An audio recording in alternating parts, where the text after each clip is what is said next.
Vous êtes né en France en 1957. Vous êtes ingénieur en microélectronique et informatique industrielle. Vous êtes au Sénégal depuis 2006 et enseigne à l'Institut supérieur d'informatique. Ma question est de savoir comment vous avez découvert Mame Cheikh Ibra Fall Baboul Mouridine. Comment j'ai découvert Cheikh Ibra Fall, c'est, on va dire, un peu mystérieux. C'est déjà par le biais de la découverte de Céline Touba,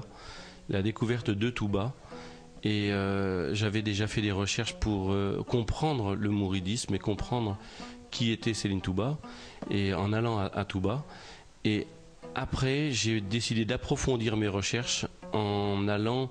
vers le milieu des Baye Fall, qui était pour moi surprenant en tant que photographe. Et j'ai voulu donc voir qui étaient ces personnages, on va dire atypiques. Et j'ai approfondi jusqu'à Cheikh Ibra et en parcourant après tout le monde des Baye Fall. Donc j'ai rencontré Sirine Hassan Fall, le porte-parole et le frère de Serigne Cheikh Dembe Fall, et il m'a beaucoup expliqué le monde des Baye Fall. Et j'ai parcouru un peu tout le Sénégal, les endroits importants là où est né Cheikh Ibra Fall, à Diaby Fall, à côté de Kébémer. Après, je suis allé à Saint-Louis, là où a vécu Cheikh Ibra. Je suis allé à Thiès, je suis allé à Diourbel,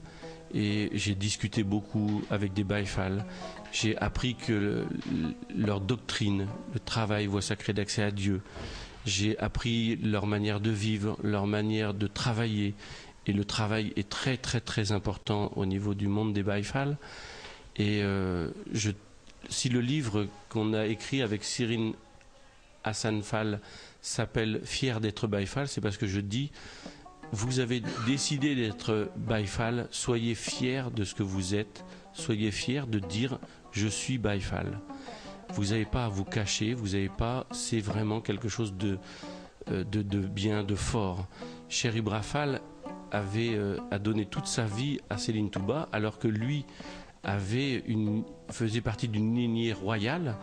et donc lui il a donné toute sa vie, il a travaillé pour Céline Touba, et donc vous continuez les Baye Fall à œuvrer pour les mourides, pour le khalife, et donc il faut continuer comme ça. Et ce monde des Baye Fall, c'est un monde, quand on arrive au Sénégal, on voit des choses qui sont surprenantes, on voit des gens dans la rue, etc. Mais ça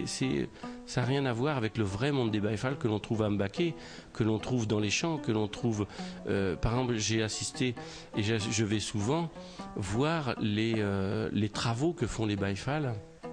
parce que j'aimerais faire découvrir ce monde Baye Fall à travers des expositions, à travers éventuellement des films documentaires. Et j'ai par exemple assisté souvent aux travaux que font les Baye Fall à la résidence Céline Touba. Donc c'est très très important cette mobilisation. Hommes et femmes viennent travailler simplement parce que leur khalife leur a demandé de venir travailler. Ils vont dans les champs, ils vont nettoyer Touba de fond en comble avant le Magal et après le Magal. Il y a une énorme mobilisation et ils font ça avec le sourire alors que c'est très très dur. C'est très très dur. Et donc ça c'est un monde qui m'a vraiment surpris quand je suis arrivé au Sénégal, parce que c'était quelque chose vraiment d'inconnu, de travailler comme ça, sans une arrière-pensée, je dirais, sans demander quoi que ce soit, simplement que le fait de rendre service, le fait de faire plaisir. Et donc ça, c'est moi ma découverte du monde Baye Fall, et c'est ce qui m'a vraiment le plus intéressé, le plus ému, et je suis très très content. Et lorsque je vais chez Sirine Hassan Fall, qui est mon ami et qui est ma deuxième famille, et il le sait, je lui ai déjà dit, j'apprends tous les jours, et c'est comment je dirais, ça me revigore, ça m'aide à continuer ma vie, ce monde des Baye Fall. Monsieur Alain, compte tenu de tout ce que vous venez de dire, est-ce que vous êtes Baye Fall ou vous n'êtes pas Baye Fall? Ça, c'est une bonne question et les téléspectateurs seront contents de cette question. Moi, je suis donc, comme je ne prie pas, je ne peux pas dire que je suis Baye Fall, parce que normalement, un Baye Fall est un mouride est un musulman, et un musulman doit prier. D'accord ? Donc, je ne prie pas, parce que je ne connais pas les prières, parce que je n'ai pas pris le temps de les apprendre. Je dis que je suis un sympathisant mouride, par le biais de tout le travail que je fais, et soyez un peu patient, et un jour, je serai certainement un Baye Fall. Mais pour l'instant, je me considère comme un sympathisant mouride et avec un cœur de Baye Fall. Sëñ Bouchra ñu ngi lay nuyu tey ñu dugg ci ñaareeli waxtaan wi ñu jagleel maam Cheikh Ibrahima Fall Lamp di la laaj nag tey nga jàngatal mi maam Cheikh Ibra ci ñànginam ci dundinam waaye ci doxalinam.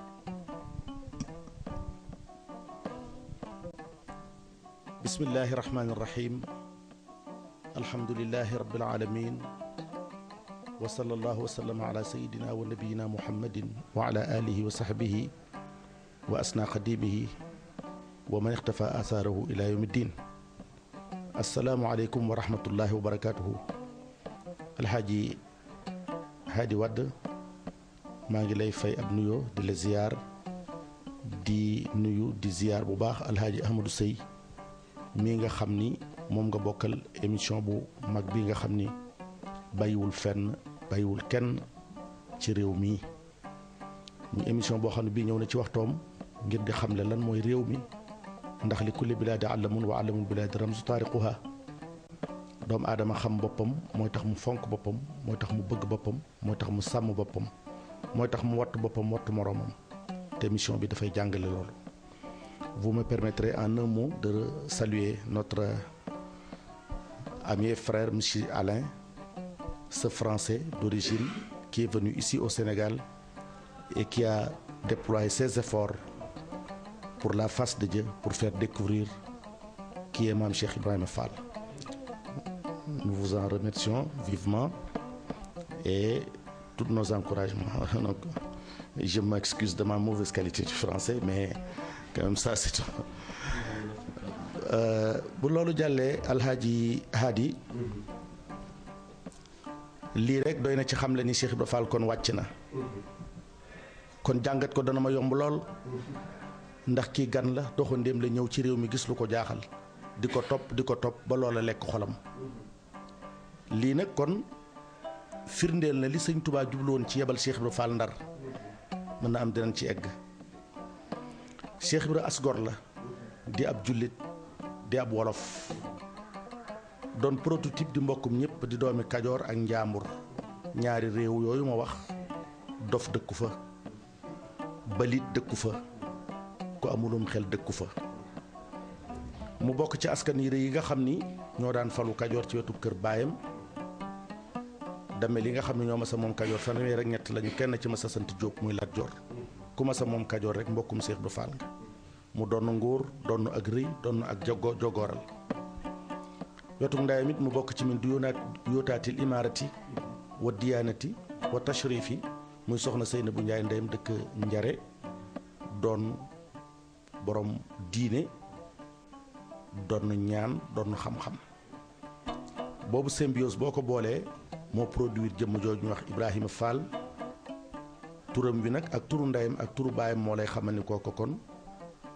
ay nit ñu mag a ko jur waaye juddu na ci diine juddu na ci fitra. Ibrahima la tudd Mouhamadou Roqee Fall la baayam tudd ndeyam tudd Zeynabu soxna Seynabou Njaay mu dib jullit jàng alquran ba bind téere bi ñuy wax Jazbul Murid bind ko ci arab. yàlla sun borom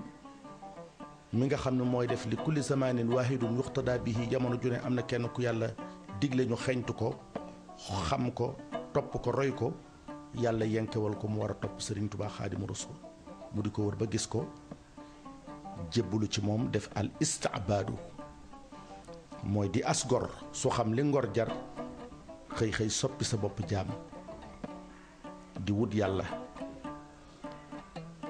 baatu tarbiya boo ko seetee li mu firi dëgg-dëgg mooy yar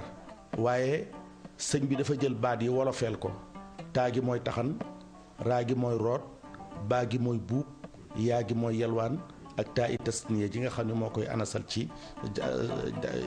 def ko jigéen muy baat bi féminin la moo tax ñu tarbiya sëñ Tuubaa di ko yelwaanloo di ko rootloo di ko buubloo ngir di dindi la nga xam ni cosaan la ak démb moo ko defoon ci moom ba nga xam ni wulli na ko ba mu nooy nepp mu sol ko ba mu fees dell. Seex Ibra déggoog sëñ Tuubaa lool ñu déggoo mosuñoo teqalikoo ci dara nga xam ni doo ci mën a xam kenn lu dul ca jëmmi ka ca des nga xam ni kenn ku ne ci ñoom mooy explique ka ca des mel ni biir loxo bii rek ak bitib loxo. waxoon na ko sëñ Tuubaa ni ko féetewul la ni ko dama bëgg nga féeteeg yàlla yow mi xam yàlla ma féeteeg yow man mi la xam di liggéeyal sëriñ bi di yar taalibe yi di leen jàngal lan moo di ak taalibe di leen jàngal nañ la ñuy toppee sëñ Tuubaa di leen wan nañ la ñuy jariñoo ci sëñ Tuubaa loolee nag su fekkoonte ni Maam Mor Jaara mi bokkoon ak sëñ Tuubaa ndey ak bàyyi ko defoon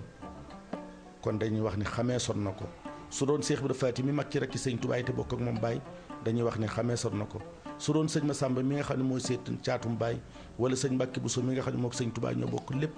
dañuy wax ne loolu xam nañu nit ku topp mbokkam nit ku topp magam mbaarakam waaye lii Seex Ibra Faal def ni ko alxuraan waxee ca saaru yaasin dagg ca làng ga bàyyi ko ca àll ba dikk fekk ku baax nga joxoñ ko ni leen waajaa ngi nii loola mooy Seex Ibra Faal sëñ Tuubaa it gërëm ko ba tàyyi bi mu ko seexalee itam daf koo yebal ndar ga nga xam ni booba ni mu bindoo moom rekk ni bindoo ndax mooy capitalu réew mi tubaab ya ne fa gouverneur général de l'Afrique occidentale française ne fa yilif mboolem luy Afrique clé waaye xam nga ni naar ya ne fa mulâtre ya ne fa dégg nga njaxasum nit ne fa église ya ne fa jumaa ya ne fa turuq yi nga xam ne ñu ngi fi woon booba ne fa évolue fa lool xaadir ya bari fa doole lool tijaan ya bari fa doole lool njaxasum nit ne fa commerce ba ne fa muy dëkk boo xam ne bi géographiquement ni ko yàlla binde itam géej ne fa dex ne fa embouchure ne fa langue de barbarie ne fa njaxasum nit ñu fasantikoo te bokkuñu lu ñu doon ñoom ñëpp nekk ci jàmm mu mel ni boobu dëkk booba ñëpp a ko bokk moo tax Sëriñ Tuubaa bi mu seexalee Seex Ibra Faal yebalu ko ci ay origine am daf koo yebal ndar kon mel ni sëñ bi dafa bëgg a wane publicité am wane grifam wane markam wane li bàyyi ko ci moom moo tax Seex Ibra Faal ba mu demee ndar fekk fa tijaan ya fekk fa xaadir ya fekk fa catholique ya fekk fa jàkka ya ak jumaa ya ak église ya Seex Ibra dafa séduire doomu ndar yi di séduire tubaab yi bu masaan di dox ci rue André Le Bon boobu ñu tudde sëñ Babacar tey tubaab yi dañ daan sëpp ci seen balcon yi di ko xool élégance am allure am dégg nga charisme am ay tegginam savoir vivre am te bàyyi ko ci école Serigne Touba Xaadimu Rasuul ci loolu la jaar ba inculqué ak murit doomu ndar yi loolu mooy li nga xam ne moom la alee mi gis waaye loolu la Serigne Touba jublu woon ndax al islaamu diinun wa dawlatun wa nizaamu xayaatin wa shariatun wa aqida islam diine la waaye culte la législation la mode de vie la dégg nga dundin la ak dundin la loolu mooy Cheikh Ibra Fall boroom xalaat yu baax la woon boroom xel mu rafet la woon jëmm la joo xam ne ci sëñ Tuubaa daana ko digal muy wax ak nit ñi lu mu mas a wax jamono weesu jamono du ko dépassé mukk li ciy firnde mooy am na bis sëriñ Tuubaa woo ko ne ko Ibrahima Ibra Fall mu ne ko Mbàkke mu ne ko yow de dafa mel ni sa jikko ju rafet ji sax dafa feeñ ci sa kër gi njaxasum nit ñi nga boole